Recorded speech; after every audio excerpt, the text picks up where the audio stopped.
your house, but there's no... By two of our board members, one will not be here and one may is delayed and may not be here at all, but may show up mid-meeting. So those of us that are here, going to be here, are here, so we can begin. We'll call this meeting to order and begin with the moment of silence.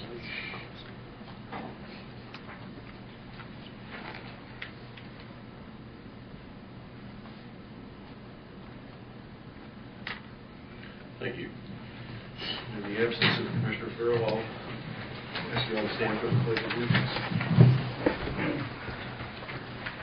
I pledge allegiance to the flag of the United States of America and to the republic for which it stands, one nation, under God, indivisible, with liberty and justice for all.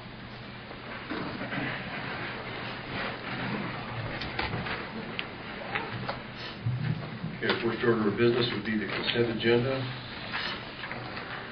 on which we have 3 items. The minutes from February 23rd, setting a public hearing for a rezoning request for Trillium Montessori School, and approval of a budget amendment for the water plant. I'd like to pull item 3. Just a couple of questions on that and put it as new business 1 and bump the elevated water tank discussion to new business 2.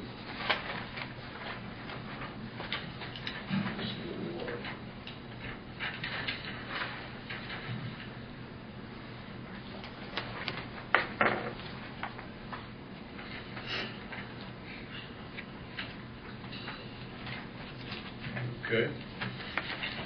With that modification, do I hear a motion to approve the consent agenda? So moved. Second. All in favor? Aye. Opposed? Consent agenda is approved with the modification of moving item 3 to new business. Let's see here. Madam Clerk, you told me we have nobody signed up for Citizen Matters? Correct. Nobody signed up. Okay, thank you. We need to approve the regular agenda as modified with the one change. So moved. Second. All in favor? Aye. Opposed? And the agenda as modified is approved. Which brings us to our first item, which is a update from our NC Retire Committee, which I've been working with in place of Commissioner Foley lately, and I welcome Pat Richardson and Doug Emmons to the podium to give us an update. Thank you, Mayor. I'm Doug Emmons. If you want to darken the screen a little bit, the switch is right behind your little one. You can do one of them. Make it a little. There you go. So, Pat's been involved with this since the inception. So maybe I'll let her walk through the background of what we're doing here. But just to give you a quick overview of what we're here to talk about, we want to give a quick overview of what the Retire North Carolina program is all about, how Pittsboro is involved, and what our participation is today. Some results. What's actually been going on, because we've been at this for about 2.5 years. And then we've got some suggested next steps.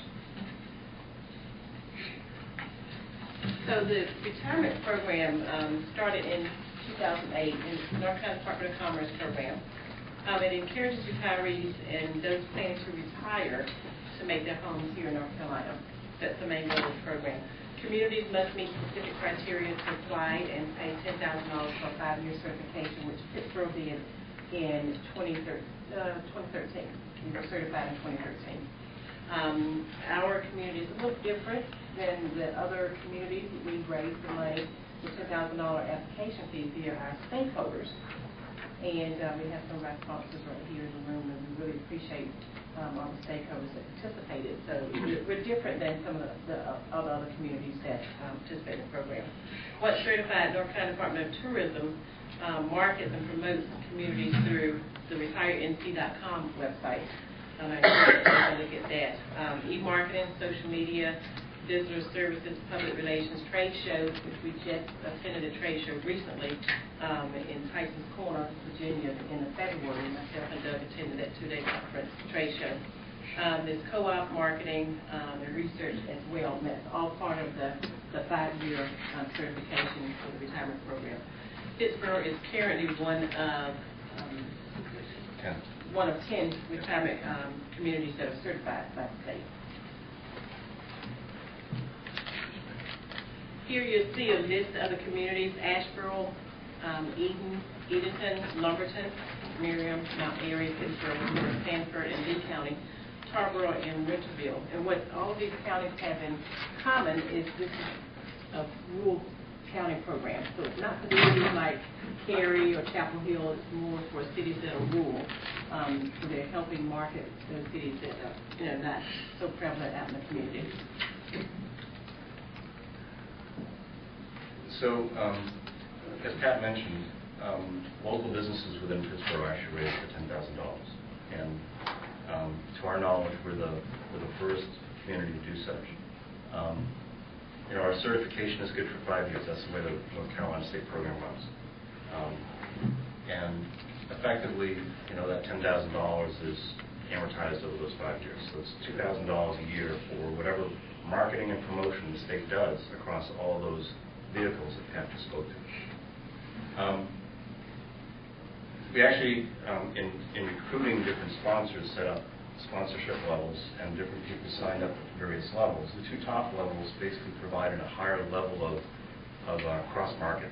So the platinum and gold sponsors actually got active website links and cross-population between the retired Pittsboro site, which we have, the retired North Carolina site, as well as the sponsor sites. So there's a way to cross-reference those as well as Facebook pages. This is a list of the sponsors currently within Pittsboro, as well as a few business partners that are shown on the bottom. You can see the sponsorship level that folks signed up at, and currently the people that are serving on the steering committee, and we're looking to add more from the other sponsors as we get this reinvigorated. If there's any questions as we go, just go. And if you happen to notice the sign sitting over here by the projector, that's actually the logo that's used by the Retire North Carolina Pittsboro program. So if you go to their website, you'll see that. And if you see or go to the Retire North Carolina Pittsboro website, you'll actually see that logo because it has the Pittsboro name underneath. So there's a lot of cross-pollination in different areas.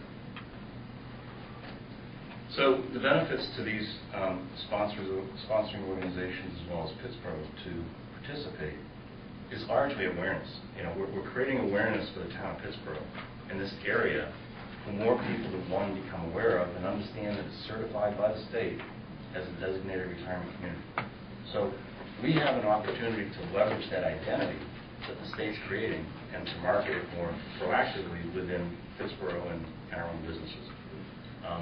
It allows more people to, one, understand what we stand for as a town, what we offer as a town, and the types of living arrangements that are available. So, everything from, existing communities, new communities being planned, retirement home communities, assisted living, all the capabilities that a number of those sponsors offer today, as well as new businesses coming into the area. We already talked about some of the cross-marketing. It ultimately also brings some additional wealth into this area. A lot of the people that are looking for retirement homes are people that have probably lived in places where it may not be quite so conducive to have great weather like we have, right? Aside from maybe the last couple of weeks. And but if you live up in Boston, I can tell you what we had in the last couple of weeks is a piece of cake. And people would really relish and welcome the opportunity to live in an environment like this. So I think the more we can make people aware of what Pittsboro has to offer in this area, the more people we're going to find are going to help us grow this area and plan it in a thoughtful fashion. So here's just some summary results. The program, from the point that we started in 2013, was really kind of kickoff here. And Pat can probably speak to this better. I've only been involved now for a couple months. But in that first year, they built and launched the first website for Retire Pittsboro. So that's been up for a couple of years. And that website is very inclusive. If you take a look at that website, it has probably about 8 pages to the Pittsboro website. And it lists a lot of amenities for Pittsboro. I mean, it's an amazing marketing tool for the town. And it'll be hyperlinking to several different partners as well as we add more folks. So we're going to hyperlink it. So just take a look and you'll see lots of information, testimonials from people who have moved here and moved here 15, 20 years ago, sharing their story as to why they moved here. So it's a really interactive website. There was a brochure developed that first year as well. Both the brochure and the website were just refreshed in the last month. So what Pat is holding in her hand is the current brochure. We can make available to folks that are here if you want to take one with you. We can also make a PDF available to people if you want to get it and print it out.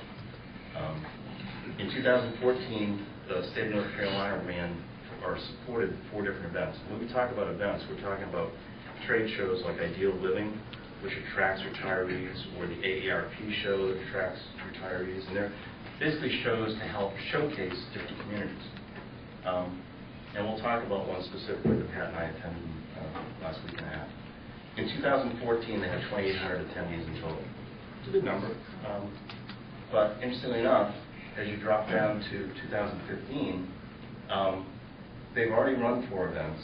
And this year, in those 4 events that have been run just through March, they've already exceeded that attendee count, and they're planning 4 additional events for the remainder of the year. So the good news is this is picking up momentum. The program for the state is relatively new. I think they're experimenting and learning as they go. We're trying to help provide some insight and guidance to them from our own backgrounds where we've had marketing or other trade show expertise that we can help with. So we're encouraged with what we see. And I think the important thing is, going back to those numbers, is without being part of this retirement program, so we're talking about, let's do my math, about 6,000 or so people that we're in front of, that we had the opportunity to be in front of face-to-face, and without that, we would not be in front of that amount of people. So that's an amazing combination of numbers for 2 years. Now one of the things that we observed at this particular show, and these are photos that may be a little hard to view, but I'll try to identify what's going on here. Well, one of the things that was interesting was there were over 1,000 attendees to this event alone. So this is kind of the greater D.C. area, the Northern Virginia, D.C. area. And you've got a lot of government employees that are basically saying, oh, yeah, we want to go someplace it's not so congested, it's a lot less expensive to live, quality of life is better. A place like Pittsboro is pretty darn appealing to those folks. This was just a welcome sign out in the lobby. They had a ballroom that was set up for exhibitors. There were 70 different exhibitors there, of which the state of North Carolina was one.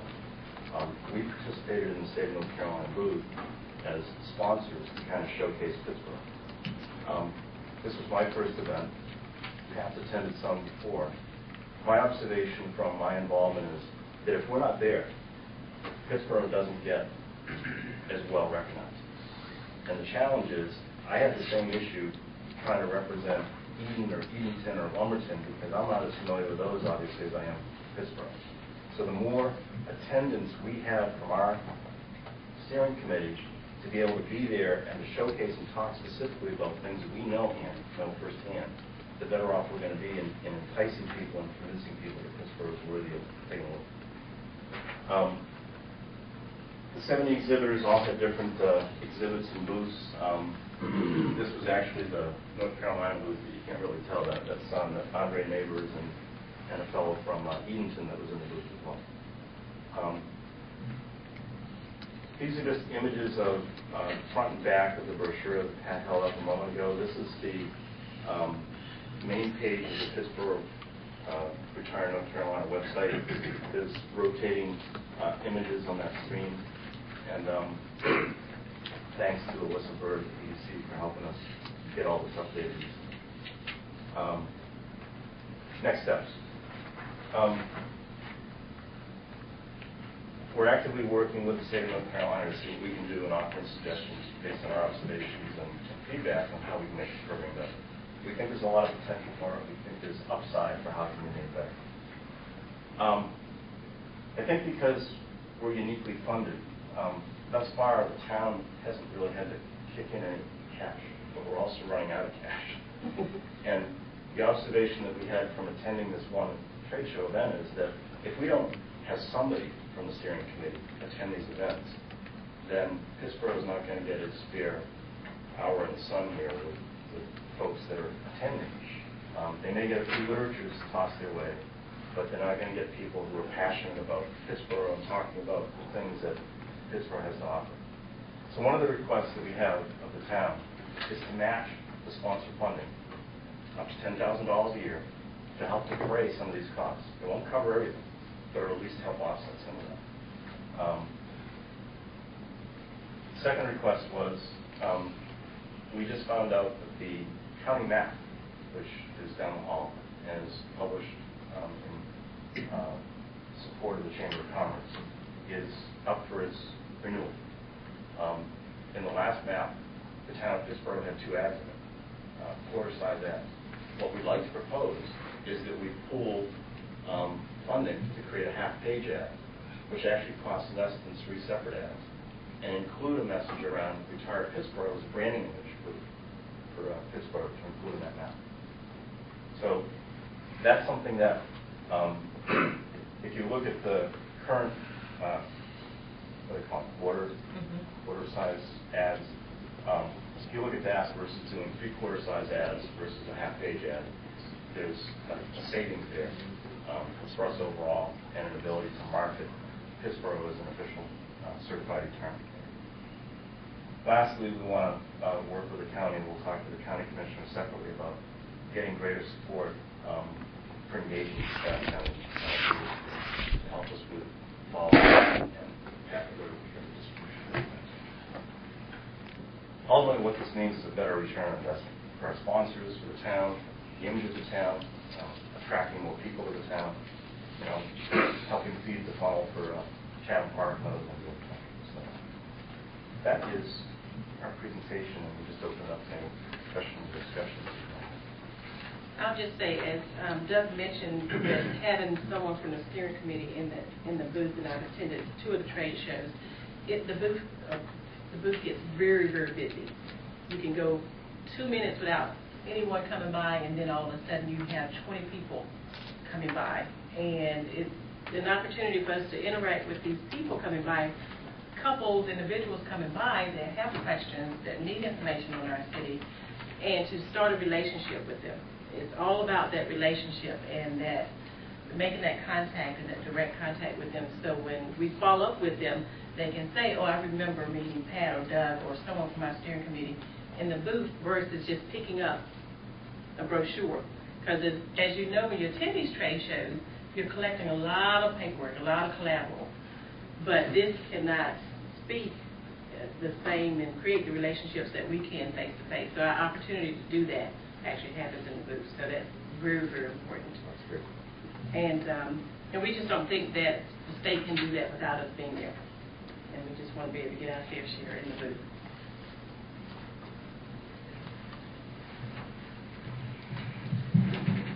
Any questions from the board members? What's your time frame needs for funding decisions? Well, I think you're approaching the new budget cycle. We are. So if we could have that request in for this upcoming budget cycle, that would be perfect for the $10,000. And as far as the map goes, that's more immediate, because I believe they have to publish. April 9th is the decision for the map for all the advertisers. So if you grab a map on the way out, you'll see an ad in there for the town parks, and also for the what's the other one? The town of Pittsboro has a separate. I don't recall. I think it's, doesn't it have this picture of the courthouse as part of the logo for the town of Pittsboro? I don't have one of those maps with me. Because the map right now, if you can imagine having that larger presence, combining all 3 ads instead of 3 smaller ads spread out. Because our ad, the other 2 ads are actually the smallest type that are on the map. So all the other ads are much larger. So if we could at least have a larger presence, it would stand out more. And then to reference the retired NC Park, or retired Pittsburgh, I think it'll have a bigger presence. Well, I don't see the parks planner here to talk about, looking at the map, I assume that there was some money in his budget under, couldn't tell you what line, and then there must have been some money in admin to put the second one in there, but I guess we could receive and refer that to the manager for discussion, if the parks planner and whoever else sponsored it is amenable to, it would actually be less money if we wanted to combine it all in one ad and include a mention of those who retire. Because if they renew their ad at the price for 2015, it's going to be $400 per ad, so that will be $800. And if we take out, thank you so much, a separate ad, it will be $1,200. And so we're saving, what's that, $100? So this is Parks and Rec.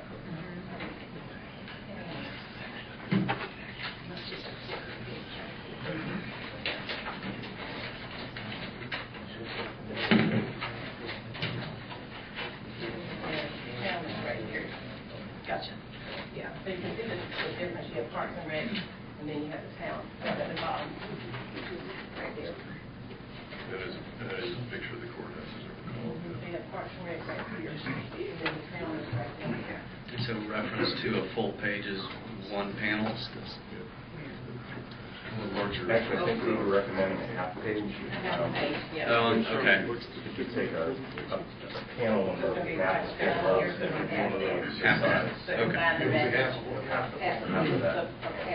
so it'll be half of that, so combine the message and make it It more actually gives a little more clear space to them. message as well, synergy that is three. So, Mike, here's the question in terms of time. This is the Parks and Rec right here, and then this is the town right here. A line item in the budget. So there's the town right there, and then this is Parks and Rec. You're going to have 3 separate Line We're gonna item. combine them. Doug, the text up there says 1,100, less than 1,100 for a full page. No. We're talking a half page, am I? If we were to continue, if we were talking today, if it was announced earlier, that ads in this year, it's $400 cheap, because we spend $800. Got it. If we do one for retirement, that's another little bit more. So we can actually get a little bigger space. Is that the bigger bureau? Spend $100 less. This, well, it's the chamber. Oh, the chamber. Town chamber. Yeah, we need, I guess, we need to see a mock-up of what somebody wants to do, see if it would be more effective. Yeah. We can be comfortable. Absolutely. Manager of that. Right. Let it work out. The chamber orders, I think, about 1,000 of these, and these go out in all the relocation packages, as well as, of course, they're here for people to pick up as well when they come in and conduct business with the town, but they go out in all the relocation packages, and they're spread out in other places as well. So it's a great visibility, and to my understanding, businesses that advertise come back every year. So it's becoming a hot commodity. Do you have any idea how many people have found out about Pittsburgh through this program yet, or using the support that? The tracking is something that we're working on with the state, because we get a lot of data, a lot of information. So now with the steering committee, the job of the steering committee now is to come up with a mechanism of how we're going to track all this information and get the feedback from our sponsors when they actually interact with prospects. I hate to use that word, but interact with people who are interested in Pittsburgh. Say, for example, Farrington traveled with the New Jersey show in 2014, in September 2014, and they had 3 different prospect visits since September 2014. Now, they didn't visit Galloway or I don't know, any other communities, but they specifically came to visit Farrington. And they were actually in the booth. Farrington was in the booth. So the presence that they made and the relationship that they built, the contact, it worked for them.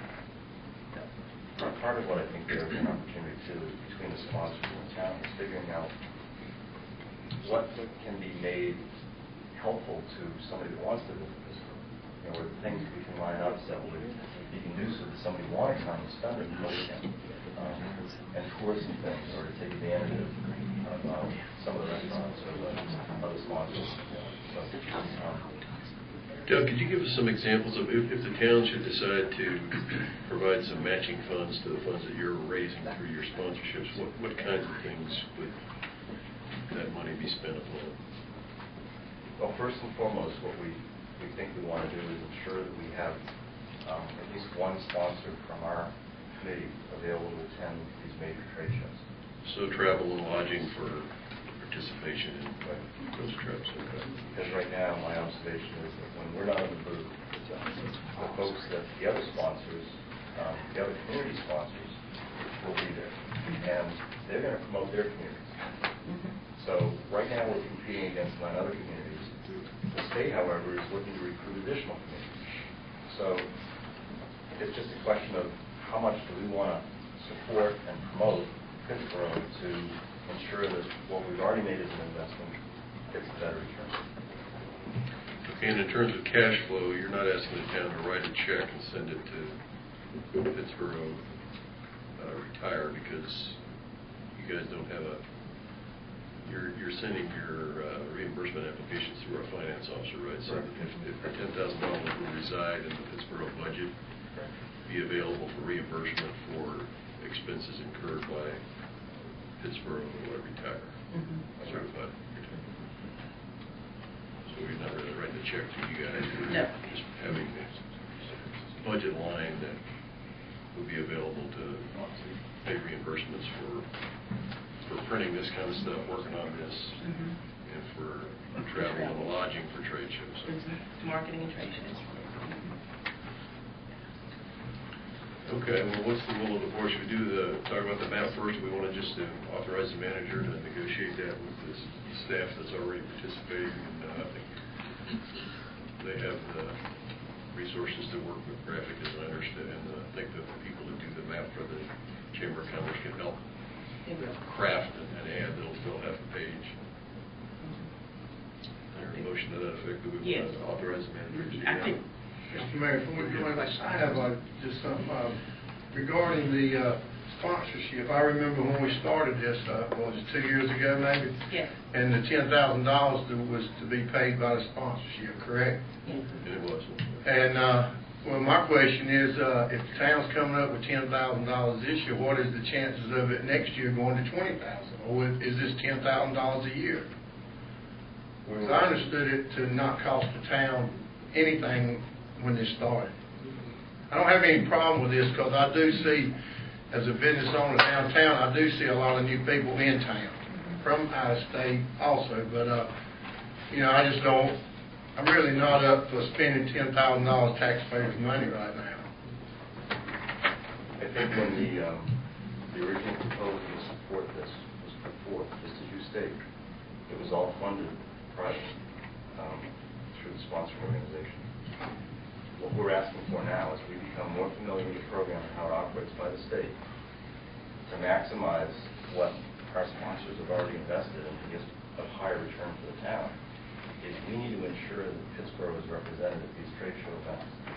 If we're not there, then we may see our brochures handed out occasionally, but nobody's there to talk to the value of what that brochure represents or what the value of Pittsboro is going to be.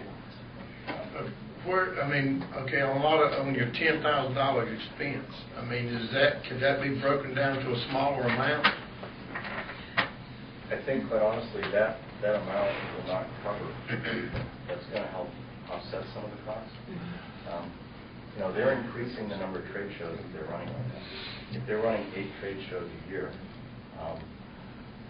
you know, and we're trying to print brochures and send out literature packets to people that indicate interest, there's mailing costs and fulfillment costs that go with that as well. So there's basically some operational costs. Unfortunately, the $10,000 that was raised originally by all the sponsors went to the state of North Carolina.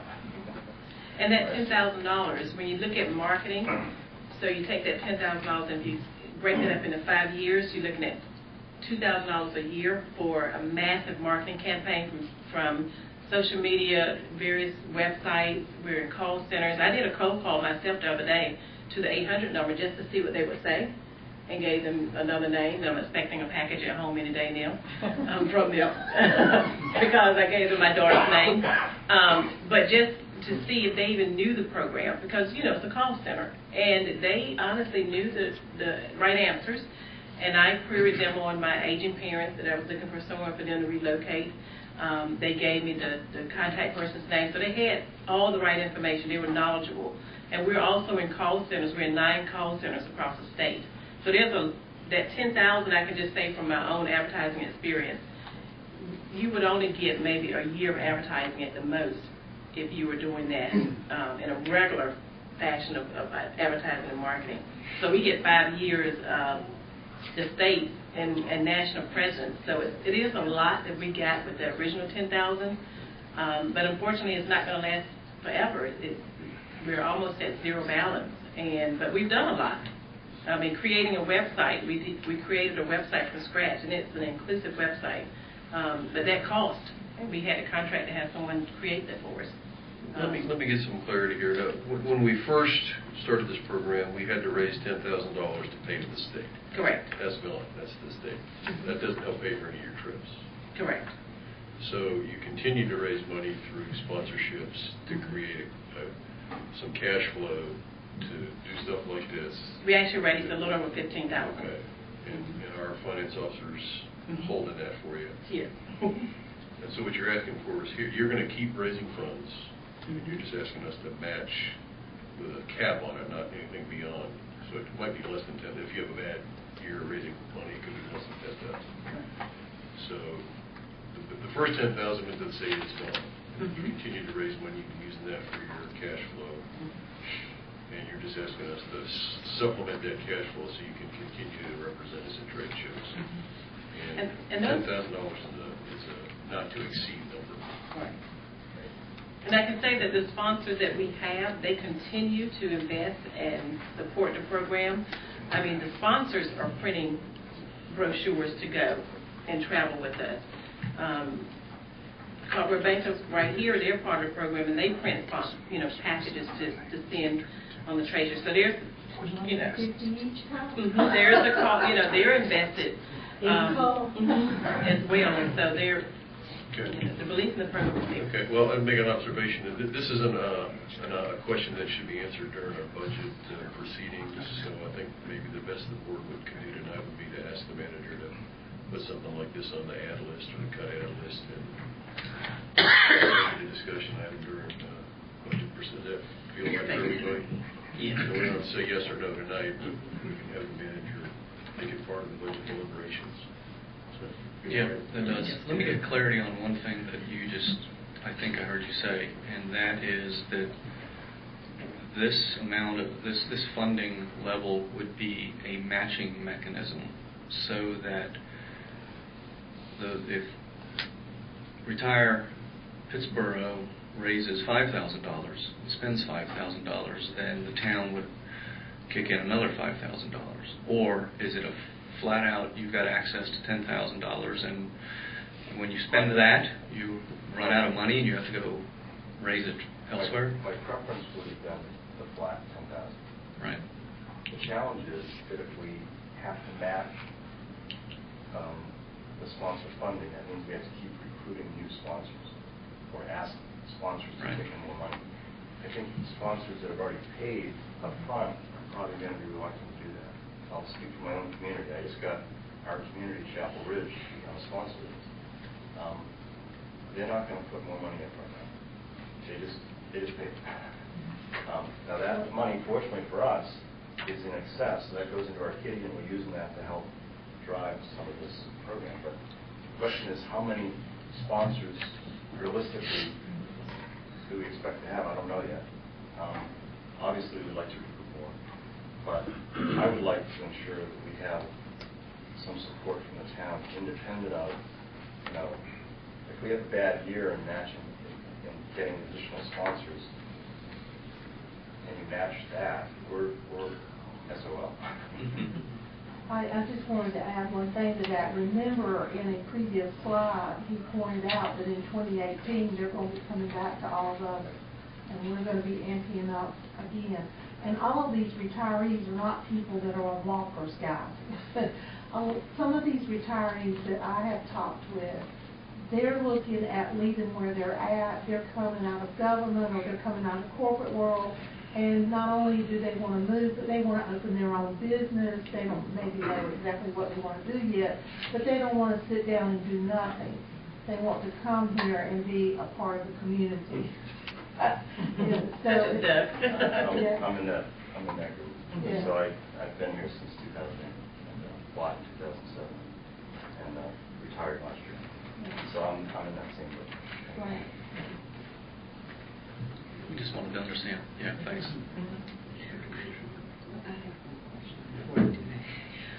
I have one question in reference to the ad. What was the date that they indicated, the last day to place your ad in the Chatham County map? April 9th is April 9th. That's the last day for Okay. decisions. Might have to make a decision And then about it's that. based on availability even so, because they only have a certain number of those panels Okay. to sell. So it's first come, first served for them. So we would probably need to make a decision about that. We just authorize the manager to do it. Yeah, I think that would be great. At least to do that, since it would be money we've already. We're already put. Yeah.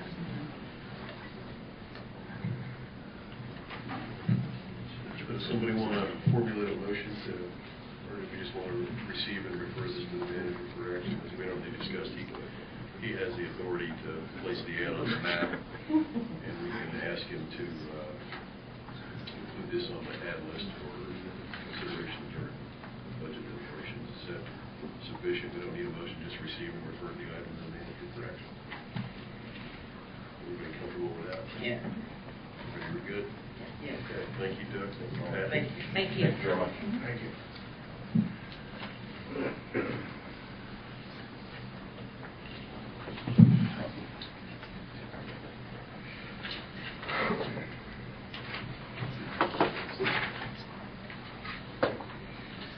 Old business number 2, a rezoning request from Branston LLC. Mr. Bass can introduce this.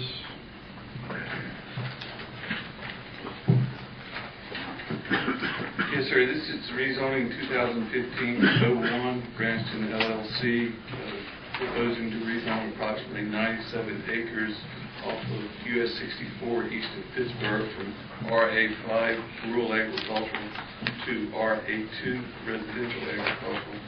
The planning board recommends approval of this proposal at its regular scheduled meeting on February 2nd, 2015, and the public hearing was held on February 23rd, 2015.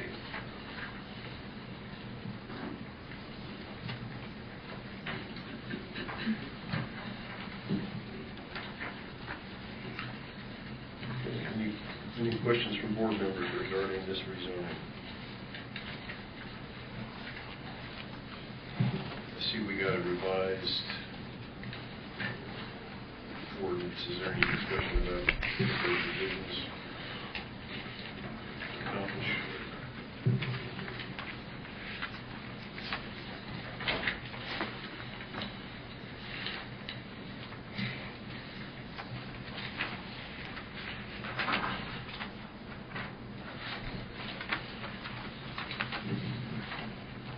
I think the revision to the text is appropriate based on the language required of the statute. So I know that language that's been replaced in the first paragraph does appear in numerous other places in the ordinance, but I think its replacement in that first paragraph is appropriate as well. So I'm in support of that language change.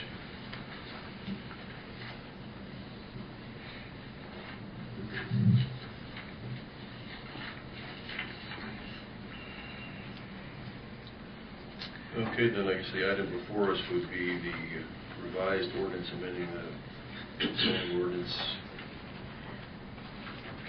town Pittsburgh zoning map, and for reference, to make sure you're looking at the right one at the bottom, has today's date with 5:30 p.m. on it. This document here, rather than the one you got in your initial package. Anybody's inclined to make a motion regarding this request? I've got a question. In Exhibit B, there is language that suggests that this rezoning would increase the tax base, but this is in the ETJ, is that correct? Yes, sir. And therefore would not generate tax revenue for the town. Not for the town. For the county, so Would for that the county. it would. So that reference is to the county. Well, it's ambiguous, but. Well, it is. And I didn't know that it was actually the basis upon which I could make a decision, because I don't think it is increasing the tax base of the town. As much as I like the county, I think I'm up here to look after the town.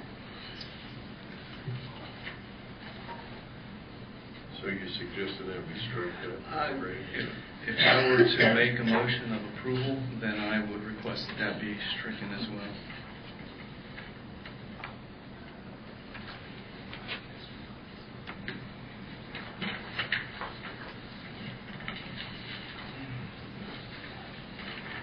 Is everybody comfortable with that? You see on Exhibit B, second paragraph, third line, Commissioner Fiocco is suggesting we strike the phrase, increase the tax base.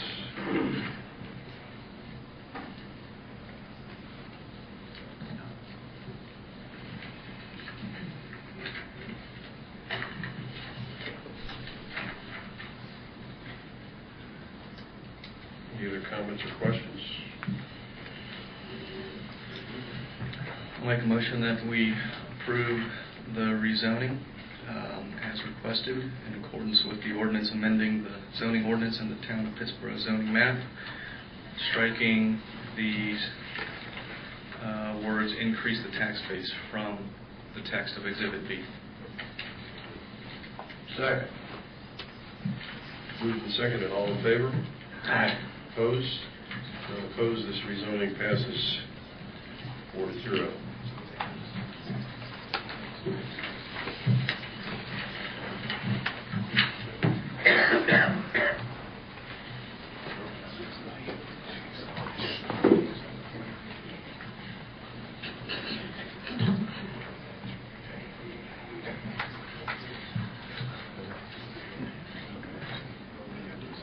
Okay, that brings us to new business number 1. Mr. Fiocco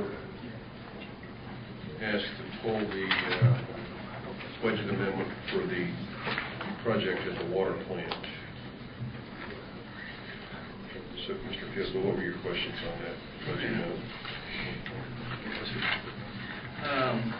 So I think I understand what we're doing, and that is the $12,000 is just for the transfer switch. And I think a couple of meetings ago we talked about where is the emergency generator going to go? Is it going to have to get down the hill to the pump?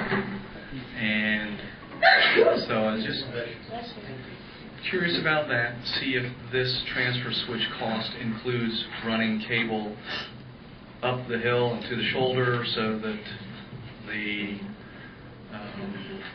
generator can be parked on the shoulder. I know there was some discussion about that, so I'm just curious if the $12,000 includes that, or if the $12,000 is just electrical work down at the pump house, and that for it to be used, the generator has to get down to the pump house as well. The 12,000 will be turnkey. Yeah, come on up to the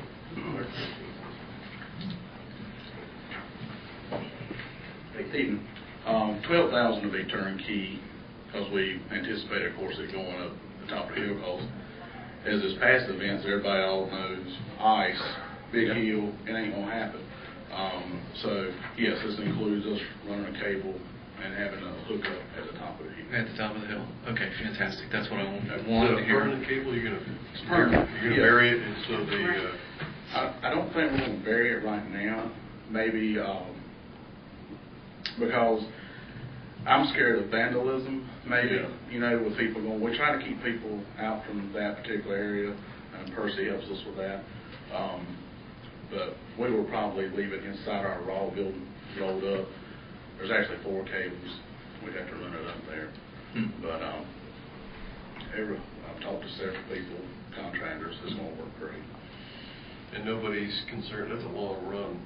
It's 135 foot to where we need to go, and, Well, that's not as long as I thought. yeah, so, it's gonna work okay. It'll be a little, work involved to hook it up, but it can be done. It's plug and go pretty much. And the transfer switch, of course, will be permanent, so if we ever do go ahead and get our permanent generator, that's already taken care of. I mean, this transfer switch is gonna work with whatever we get. So the transfer switch is down at the house. Yes, it'll be mounted to the building. And the cable will be a twist lock of some kind that goes Correct. right into the generator at the top of the hill. Okay. And where at the top of the hill, is it in the public right of way, and does DOT have to give their blessing to this? We was gonna park it, we don't wanna block our drive, but right there beside the drive, kinda where that ditch line is. And we can get over on that pretty good way. It's out of the road pretty good. Okay, great, thanks. Okay, as long as we pull this for discussion, Nancy, I want to re-ask my question that I asked you earlier, if you don't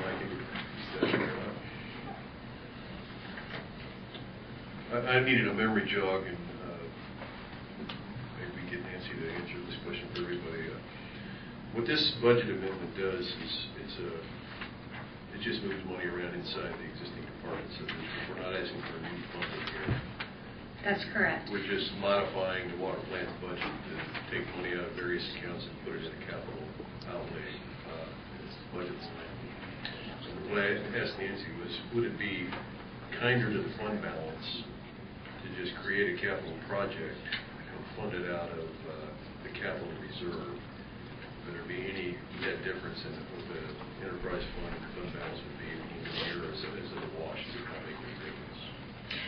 It actually is better to leave it as presented here, where you're doing a transfer from the existing operational budget to the capital outlay, versus we'd have to do a project ordinance if we were to take it from capital reserve, which requires coming back to the board to do that. So, and which would then decrease, of course, the fund balance in capital reserve. We've already budgeted these monies for fiscal years 14, 15, and it's just moving it from one pot to another pot, basically. Okay, so it's, fix a wound, half a dozen the other.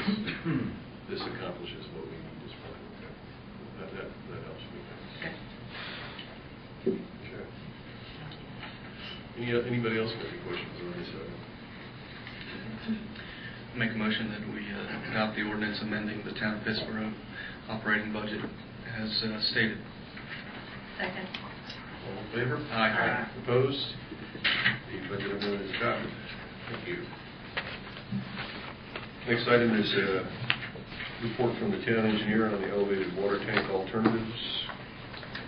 Mr. Royal.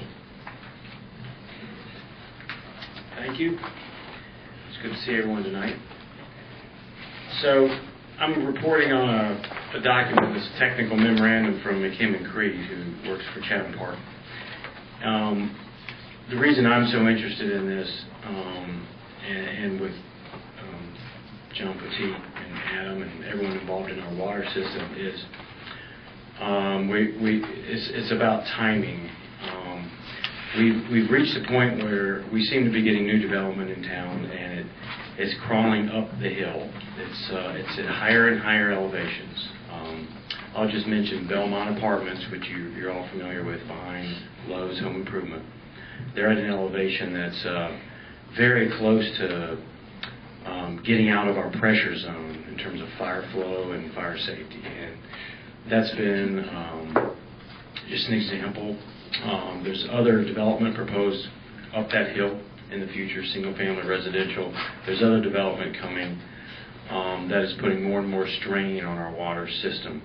So the timing of this McKim & Creed technical memo is, I think, very important to bring to your attention. I'll stress that staff has not reviewed this thoroughly, and we haven't vetted this document, so this is informational, just kind of a follow-up from Mr. Baldwin's presentation at the last meeting. But I think it's something that's worth talking about a lot because of the importance to the town water system. So at issue here is Chatham Park's interest in building an elevated water tank. The town staff looked at that, and we've met with them at least 2 occasions, and we've decided that, we generally like that idea based on our existing system and our pressure zone problems in Pittsboro. An elevated water tank would improve our fire pressure, our water flow greatly. Without getting too technical, we have 2 tanks. We've got the Horton tank and the 1 million gallon tank, 3 tanks in the standpipe, and they're at an elevation of 567. I don't have a pointer. Thank you, sir. Red. So here's the 1 million gallon tank, and here's the standpipe. 567 is an elevation that the tank flows over at the top, so it's that elevation and below, and that serves the pressure along with the standpipe, which is at 679 for the entire town. And one of our biggest pressure problems right now is this area behind Lowe's, coming up the hill towards where the standpipe is. It just happens to be that's where new development is coming in today, in addition to the Chatham Park development. So the 3 alternatives involve this pressure zone, which is this blue area. It's all of equal elevation. And the 3 alternatives look at ways to place elevated tanks, and pros and cons on how the town would benefit or not from the placement of these tanks and the elevation and the size of these tanks. So there's a lot of moving parts. But I'm just going to briefly explain the 3 alternatives to you tonight, give some quick scenarios, and then turn it over for questions. And if your questions are more technical than I can handle, then Mr. Baldwin's here, that he could probably handle it as well. So alternative 1, which is on the screen here, it's the simplest alternative to think about. It's basically, if you just think of Chapel Ridge, where we just provide them water with a pump through a master meter type of a scenario, and it's not connected to the town system whatsoever. It's just a separate system. They purchase water from us, and it goes to a tank on their property, and it does not impact our water system in any way, shape, or form. Our water system does not budge. This alternative includes a lot of pipe. I don't know how many miles off the top of my head, but it would require a booster pump station. And in this map, it shows one proposed in this location. Doesn't mean it has to be there, but it just means you have to have a booster pump station to get the water up to the elevation of 710 feet. So that's the big difference is, right now we have 679. This new tank would take it up to 710, and that would meet Chatham Park's essential needs for this area here.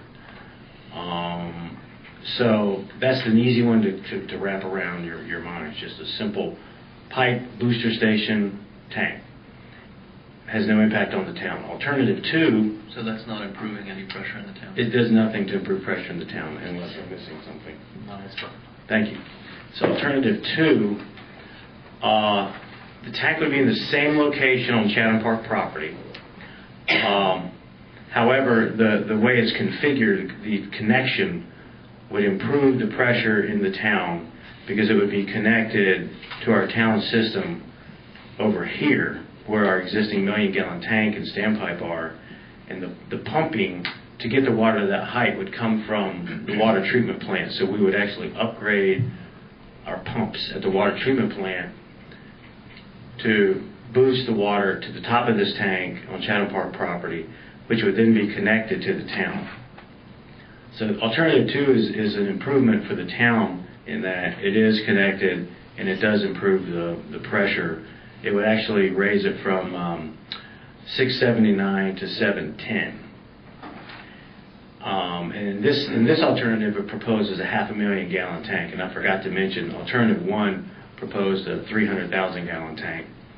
So this bumps up the volume, as it were, to 500,000 gallons, and it does improve the town's pressure zone in the north.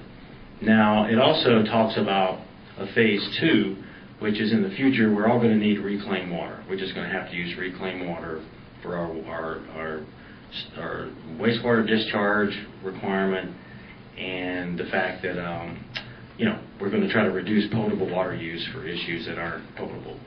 So the alternative would be to construct a larger water tank where our standpipe is in the future, maybe 1 million gallons for potable, and then convert this tank that's already been constructed to reclaimed use.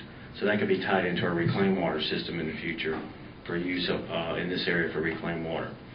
So that's basically scenario or alternative 2. Again, it's at 710, which is a great improvement from our 679 currently. Okay, now we can go to alternative 3. So alternative 3 is a pretty major change. There would be no initial tank on Chatham Park property, and the initial tank would be on property adjacent to Pittsboro property, adjacent to the standpipe. And this location was selected because it's the highest elevation in the north part of town. It's at elevation 616. It's at the top of the hill, if you will. The town owns 10 acres right about here. 717 or 616 is the ground elevation. The ground. This is in the high 570s, and this is up at 616. So the benefit, preliminarily from a staff perspective, is that this is closer to our infrastructure, and we could manage this better, and it would also provide a higher pressure as well.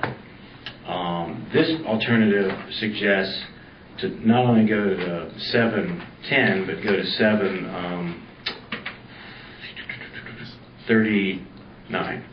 36. Thanks. So the elevation would be 6 feet higher than the alternative 2.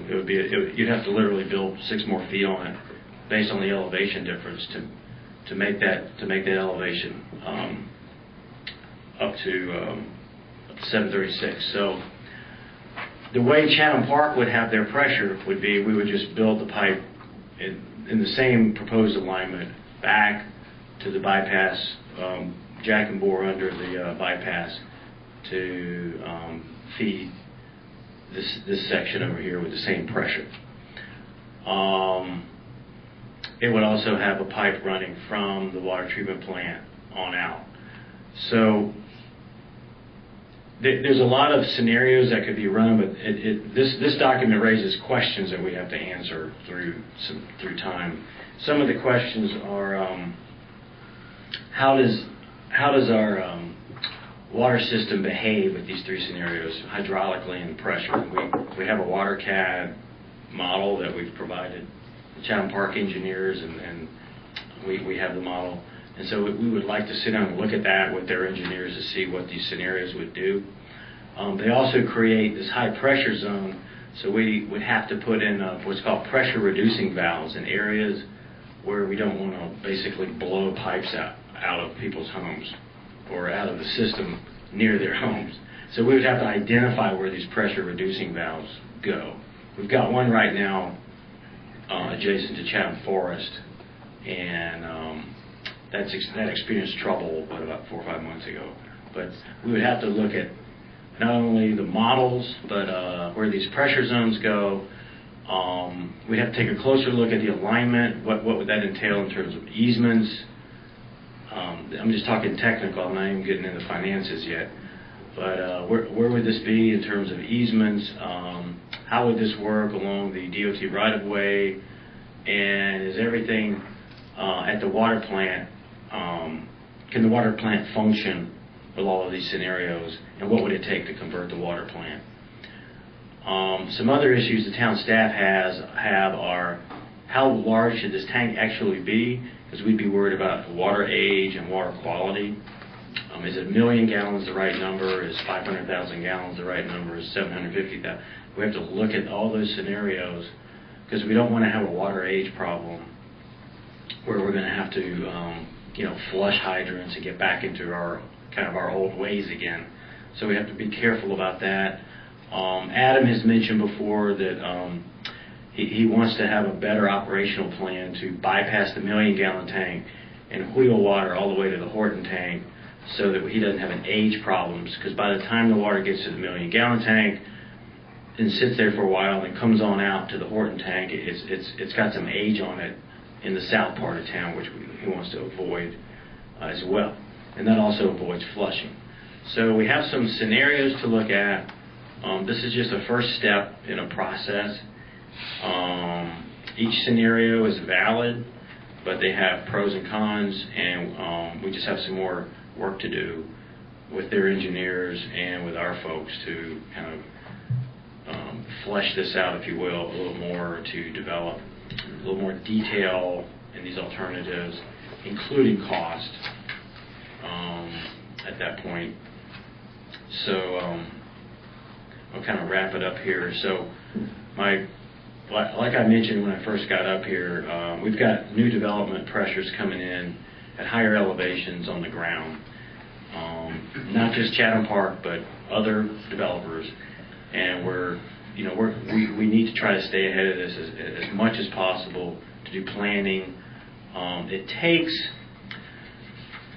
about 2 years to put a tank on the ground that's functioning once you begin making decisions. So it's a 2-year out type of a scenario. So it's just important to keep this kind of conversation moving. I had a few more notes, but I can wait and take any questions you might have or comments on what you'd like to see or what questions you have on the technical side we need to really look at. So I take, correct me if I'm wrong, but the 2-year time frame is you've got lots of answers to all the other issues like routes for easements and so given the fact that you don't have that, and is there a property swap included, or does the 10 acres sit right at the top of the hill conveniently? There would be, no, it's inconveniently not at the top of the hill. Okay. So there would be a conversation with the property owner about a property swap. Early indications are they're willing to sit down and talk to us about it. Okay. That's the developer who's going to be coming up the hill. Mm-hmm. So it actually helps their cause. They're going to have issues with pressure coming up that hill. And until a higher pressure zone is established, the alternative for development is individual fire protection pumps for the development. If they can't meet the numbers right. with their current system. That's Which right. is an expensive proposition. That's typically. I've heard. Yeah. I've not done it myself. Do system improvements, alternatives 1 and 2, decommission the existing? Yes. Yeah. Okay. So then 3 actually does. 1 doesn't. 1 does not. Correct. Yeah, Yeah, 1, okay, I said 2 and 3 do. That's what that was my intent to say that. And that 2 doesn't have to. You could route the water through and use the new tank to just keep topping off the standpipe so that it's always full. Mm-hmm. It wouldn't raise the pressure above 679, static, but it would keep it from dropping as it does when that standpipe drops significantly. So that's another hybrid, like a 2A and a 2B, actually. Right. Okay. Thanks. But then anything on the other side of the road could take advantage of the higher elevation as far as pressure? If Could you? the other side of which road? 64, the bypass. Yeah. Right. So that Right. future development could have the benefit of 710 elevation, while the other side, old Pittsboro, if you will, Stay on 679. Yeah. Right. Because one of my concerns is what you had mentioned about increasing the pressure. And some of the older systems and the older homes and not being prepared for 710. They've been very happy at 567. So that would be a big concern of mine. Right. We have to decide, do we go in and do each property ourselves? How do we manage that? Right. And how does it get paid for? Yeah, we thought about that being an issue with the replacement of the water line, but that was increasing elevation. That was just increasing flow characteristics, not necessarily pressure. Right. So, yeah, this would be a different ballgame.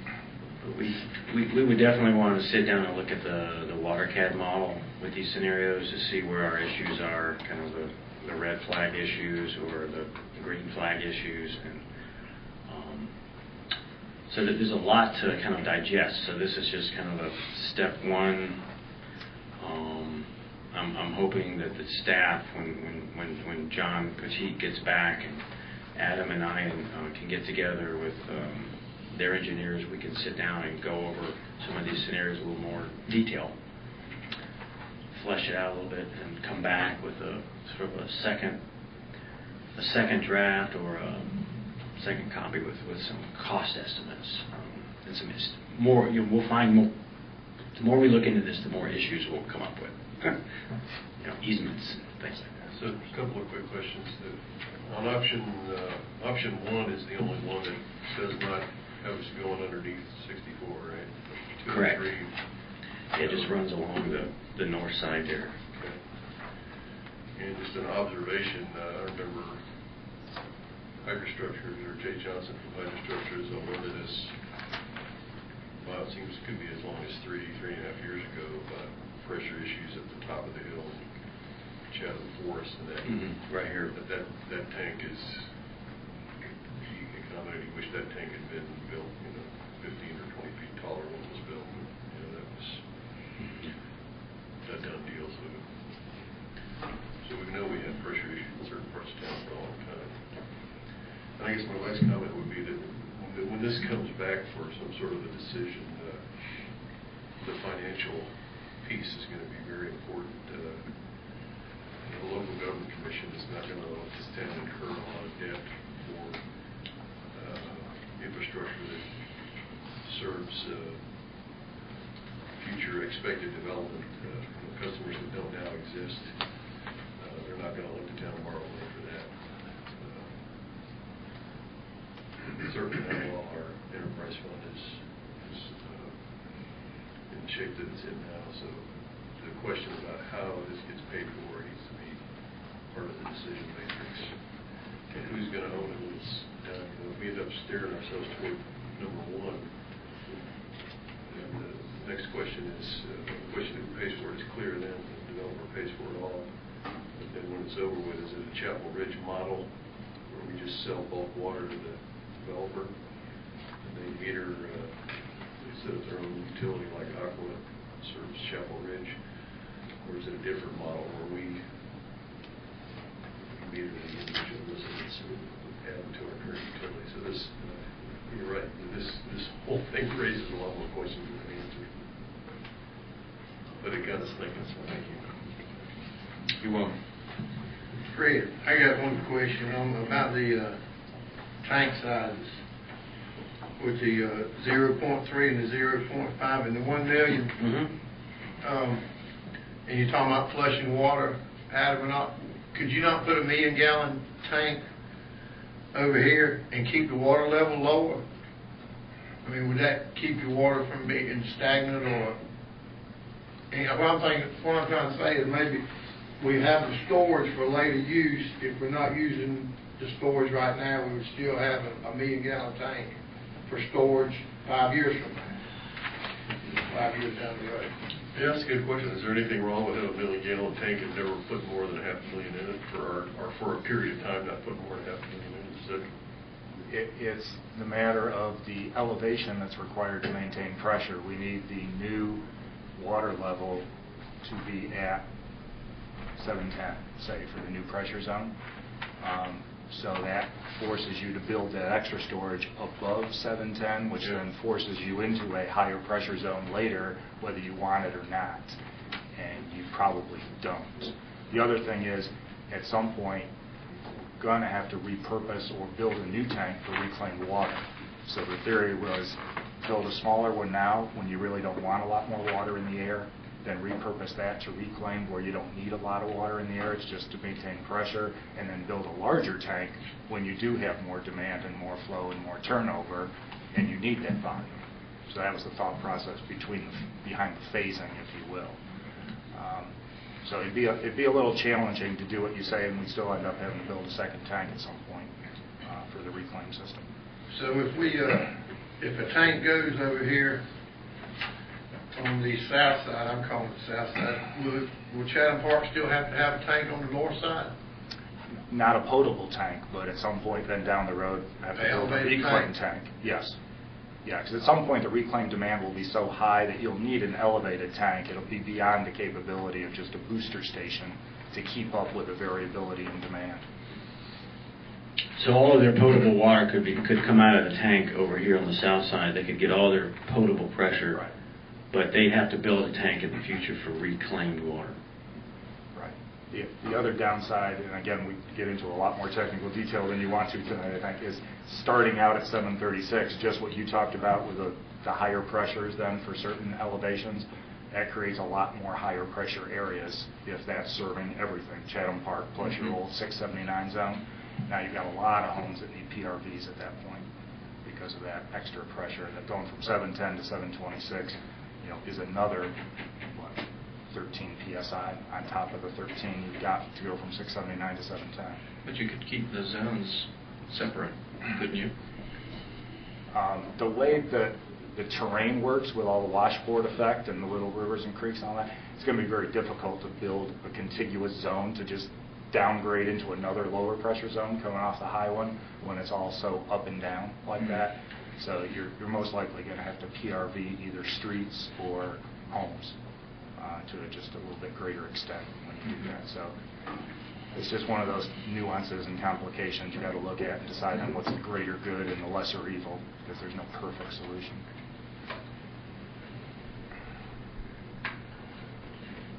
So the PRV analysis will come with the next round. We can look at, do we put them in the street that takes care of whole subdivisions, if you will, or do they need to go in separate lots? And I guess thinking of water quality and water age, the route has something to do with it, the diameter of the pipe has something to do with it. And the fact that you're running very long distances, and if the demand's not there right now, then you're probably flushing in the interim until the demand increases. Or do you put in smaller pipes? Those are all good questions. Well, the pipe size will partially be driven by needing to convey fire flow. So there's only so small you can make the pipes. Yeah. And so you're really forced to try to economize on the water and storage as opposed to the pipe sizes usually. To some extent, you can play around with that a little bit by increasing the tank pressure and decreasing the pipe size, but now you're back to a static pressure trade-off. Yeah, and you want the higher pressures when the development comes, and the higher flow. Yeah, so there's no way getting around that the first 50 customers are going to be served out of a huge tank. The other piece I haven't mentioned is the town's complete water system. We do have it on a shapefile, a GIS, but we haven't done what's called a asset management plan, which the state really likes to see when you're applying for funds or even contemplating applying for funds. And that's something I've actually been talking to Mr. Grusbeck about for the budget to do. It's more of a drill down on what we own, what condition it's in, where it's located, and then it prioritizes where you can start spending CIP dollars to change out valves and all the older generation pipes we have out there that are galvanized 2-inch and that sort of thing. So the asset management plan would fall in with this whole project, but it's something that the town has needed, and I've been talking to John about it a little bit. But it's just another piece of the puzzle. It also helps us figure out, like the south, we have some other low pressure zones. And it may or may not be because of just antiquated pipes or valves that aren't working. So those kind of things come into play. Could I have one more question? I'm not engineering nothing, but in this third section, if you move I assume that behind Lowe's is lower than this section right here. Correct. Lowe's is a lower elevation. That's correct. So Lowe's is down here somewhere. Right. Okay, And so then you- it's quite a bit lower than Right. projected right here. Yeah, this is a elevation 616 at the top of the hill. That's as high as it gets. Down here is probably 480 Okay. or something. It's quite a bit lower. I thought maybe it might cut down some of that 12-inch pipe if it would, you could go right up under 64 and then come right down 501. Come this way. Yeah. Well, you should always look at pipe alignment alternatives. That's a normal thing you do. So in that scenario, the pipe would come this way, and then this one would come through here to get more. Okay, it's got to go back. You got to come back over here on the other side of the bypass. I got But you. that could be done this way. So this doesn't necessarily have to happen, unless I'm missing something. No, and the one thing, we've only shown sort of major transmission facilities, like I think the mayor asked about not coming across 64. Anything that's not major transmission would happen as development happens. So obviously, if something happens on the south side of the bypass, the line's going to have to come across 64 as part of the development, so to speak. So there will be crossings. It's just a question of timing and sizing. Same thing with that line there. That interconnect and loop would get done at some point somehow. We definitely need the pressures on that end of town, that's for sure. I know that very much. I mean, if we can get water to 710 at least right here, we would be doing ourselves a lot of good. So.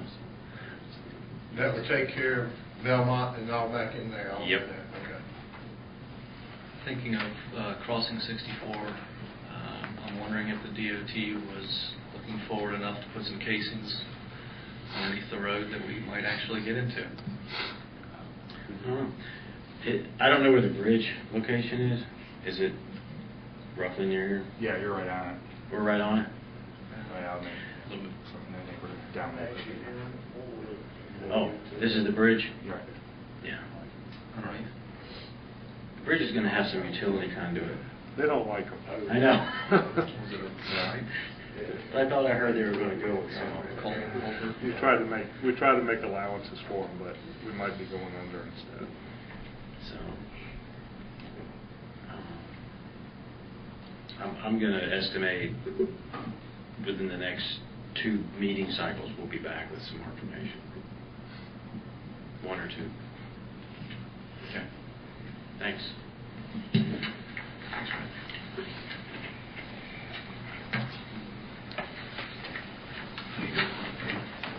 Brings us into manager's update on capital projects. I think this is new.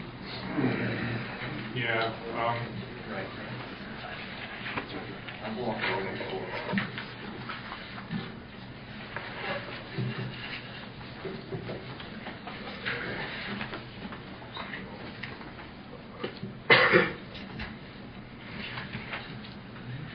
So, I had sent out an email a while back. If you click on the link that I had sent in the email, it comes up on the web. This is actually the web link to it, to the updates, and then you can see how each one of them that I have live are accessible right here.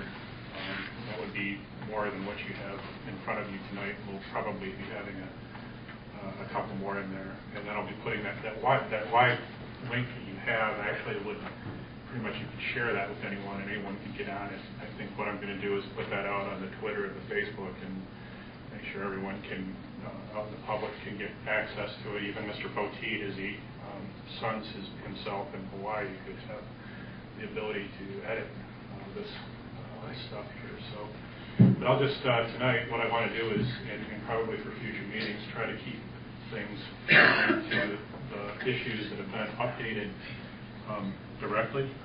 And on the first page, the first item would be Chatham Park utility billing, and I think or utility planning, excuse me, and I think there's a duplicate there, and I'll get to that in a second. But we have scheduled on Wednesday I guess it's notable in meeting with some of the Chatham Park folks, particularly on the construction and design side, engineering side, to discuss current and future projects, and that's going to be first of a monthly set of meetings, and we're really looking forward to that. Right now, it's communications kind of catch as catch can, and I think that's going to kind of put it all in a neater package, and we'll get a bit more organized with that. So we're really looking forward to that. And of course, this evening we did have some discussion on the elevated storage tank, and this, an issue like this and an update like this will probably be broken out even possibly into its own notebook in the future as things get a little bit more complicated. I direct you to the second page of my update. If you go down to the second one in the middle of the page, the wastewater plant expansion and upgrade. You'll recall at the last meeting we did.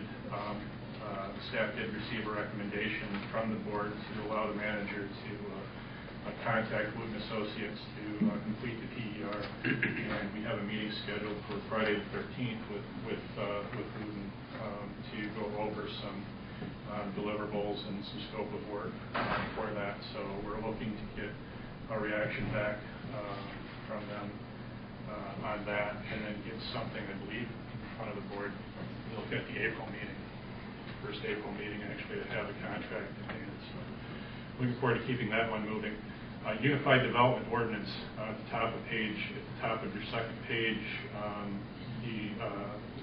Stuart did receive the code assessment, a rundown basically of the codes, and staff will be evaluating it and giving feedback to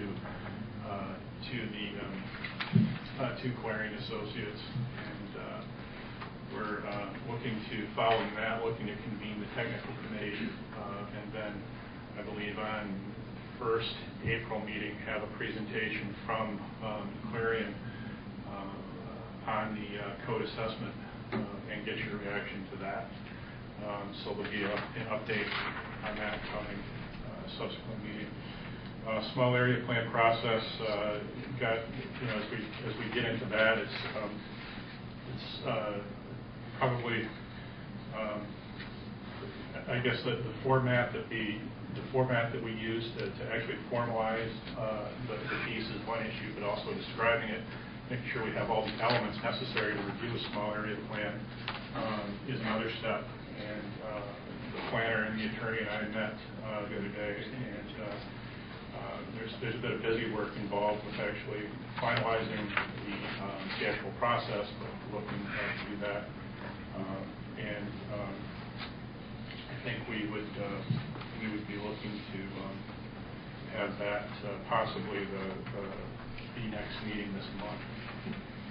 And then finally, with the other issue that I would update on at the moment would be with Page Vernon Park, and you'll recall that back on 17th we had indicated that we were going to receive bids for that. We received one bid.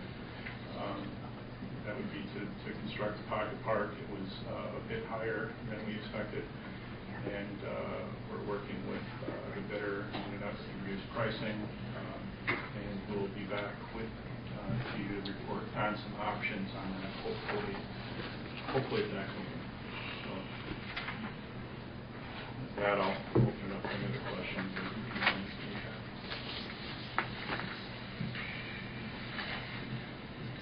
Since this is a small project, is there, I'm trying to think on this Page Vernon Park, there's no requirement to rebid because you got only one?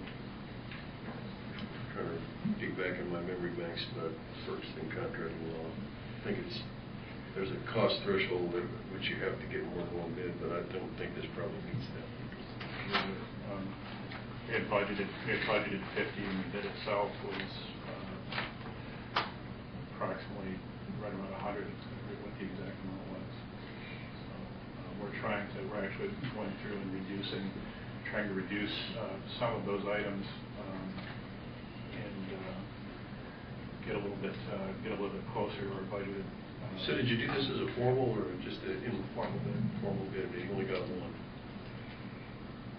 I want to double check the statutes to make sure you don't have to re-advertise. I don't remember the cutoff.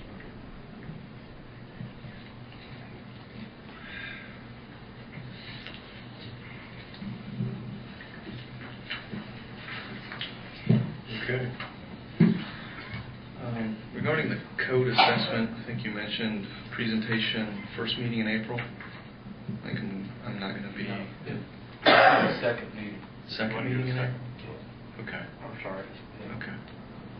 Well, that makes me more comfortable because I'm going to be out, and I don't think I'm going to make the first meeting in April.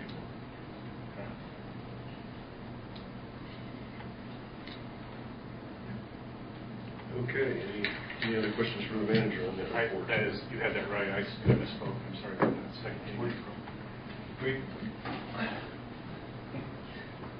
We received the draft last week, and so we're evaluating it internally and getting comments, hopefully back to Clarion, hopefully next week. And then at that point, the document will be made available through the website, and then we'll look to schedule a couple meetings in April, one with our tech committee, one with planning board first, and then you all will be the last. And they'll come and do a presentation. Okay. Great.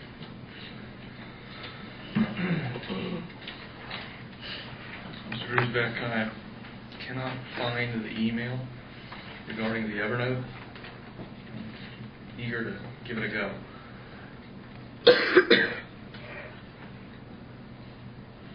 I'm sorry? I don't think I received your email on the Evernote.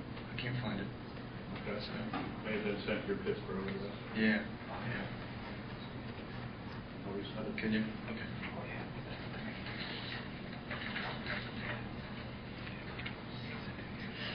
Any other questions for the manager?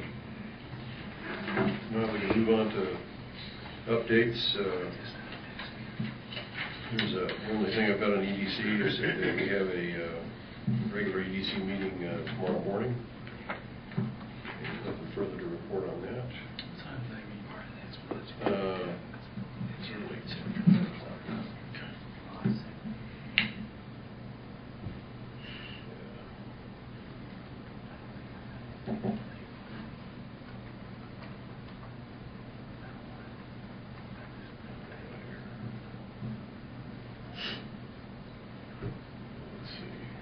Pittsburgh, Yeah. sorry about that. Okay. Something going on account. I know how that works. I know how that doesn't work. Okay, anything on RPO? No. Solid waste? Fairgrounds? No. Downtown Business Association? I got a meeting this Wednesday. Okay. I'll have something at the end of the month for that.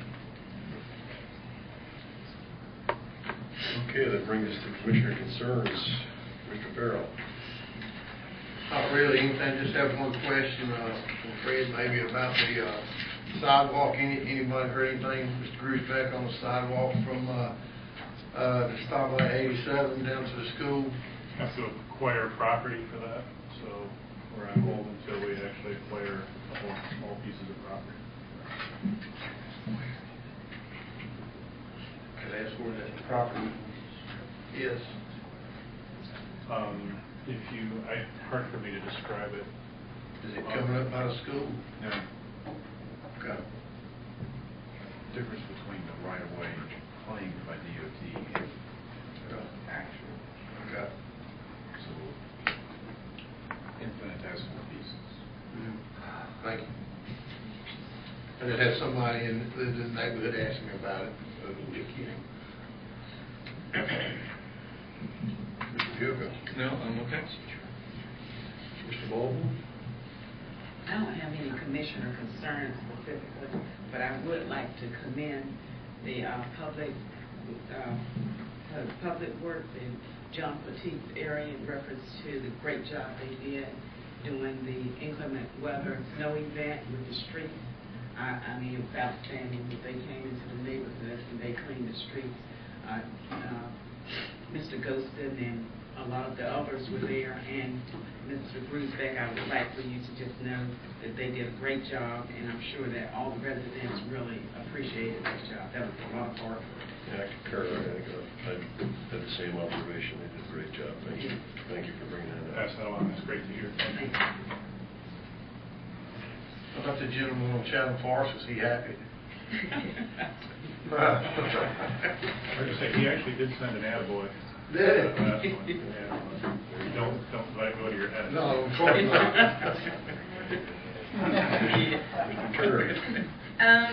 The only thing I have, I don't think I got the Evernote thing either, so it's in my Gmail. The other thing is, Mr. Griesbeck and I have talked a little bit about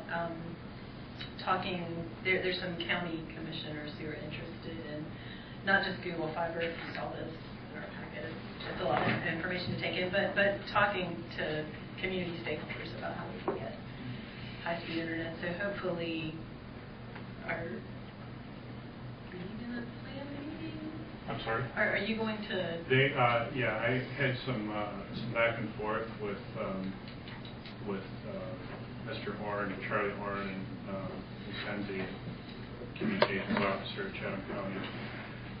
They are interested in discussing the issue, and they were just interested in if you guys had any times that you could or couldn't meet for that. And then I don't know that we're looking at the full on board for that, but maybe some more limited participation, one or two board members, maybe from each group, and then seeing if we could get some other stakeholders to the table and possibly some of our friends at Preston Development as well. So you'll just keep us posted about that, and then. Yeah, if you guys have some, like I said, if you guys have some times, I can send out another one on that and, a survey and see if you guys are available at certain times, and then we'll just let them know and try to get together again. It's an issue that's come up from time to time, and Mr.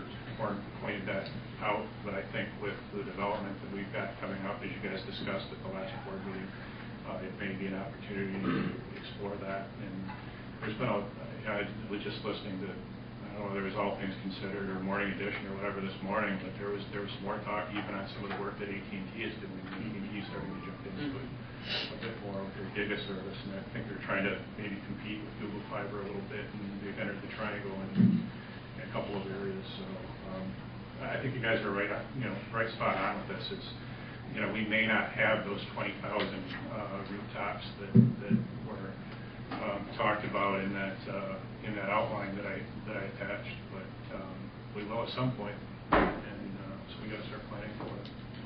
So yeah, I'll get something out, see if we can get some dates around, and then we'll get back to them.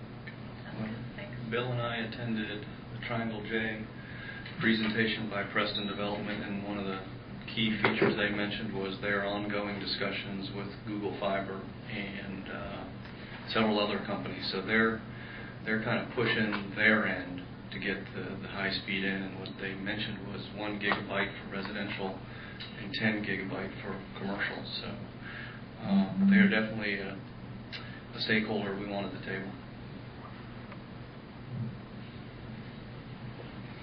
Anything further? Commissioner Turner, Oh, that was it, okay. yeah. There being no further business, do I hear a motion to adjourn? So moved. Second. All in favor? Aye. Opposed? The meeting is adjourned. Thank you.